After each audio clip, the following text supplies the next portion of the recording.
And finally to Africa, where Niger's capital Niamey was rocked by protest over the weekend. Thousands of demonstrators demanded the withdrawal of American troops from Niger. Protesters showed their support for Niger's military junta, which revoked an accord last month, and that had previously allowed Washington to deploy 1,000 troops in Niger on 2 separate military bases. We have come here to support the CNSP and to say no to the American military base. We don't want Americans on our territory.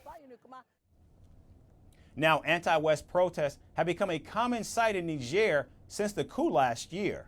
In fact, France was forced to withdraw its troops from the West African nation after thousands protested against Western military presence on Niger's soil. And now, less than a year later, the U.S. is facing the very same vitriol. Now, France and the United States have been key security partners of Niger and other Western African nations in the Sahel region. This included Burkina Faso, Mali, Chad, Mauritania, and Niger, of course. The Sahel region has been engulfed by jihadist insurgency for over 2 decades, with Washington and Paris leading the fight against the radicals for the last 10 years. However, the Western powers have been pushed out after a series of military coups in the Sahel.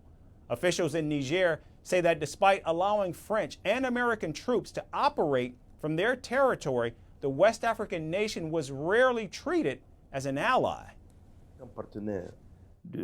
Although we are a partner of France in NATO, we don't have the freedom to buy the weapons we want. Even with our own money, we didn't have access to certain types of equipment that were denied to us by our traditional partners. And now, with France and the United States withdrawing from Niger, Russia is looking to fill the vacuum.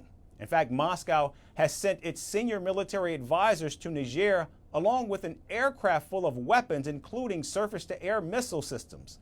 Now, support for Russia and its leader, Vladimir Putin, has been at an all-time high in Niger after the coup just last year. In fact, Putin even agreed to support Niger's military junta during the Russia-Africa summit in Moscow in 2023. Thousands even cheered the arrival of Russian weapons into the country. We sided with Russia because it offers us the opportunity to equip ourselves militarily, to equip our space to ensure its security. Russia is like a guarantee for the African people, for Niger in particular. We are here to support the CNSP and its ideology vis-a-vis Russia.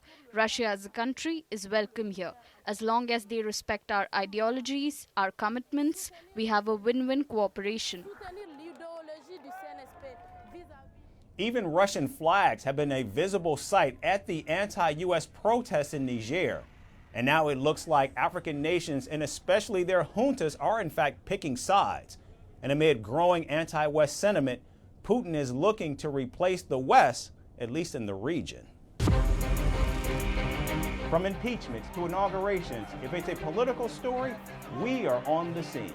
The race for the White House is heating up. We're beating Biden. How dare he say that? If it's breaking news, we're live with the latest coverage. From the White House, the State Department, and Capitol Hill, we know the issues, but above all, we know the players to bring you the latest in-depth analysis on all the key stories that we're covering. I'm Eric Ham. Join me from Washington here on First Post America.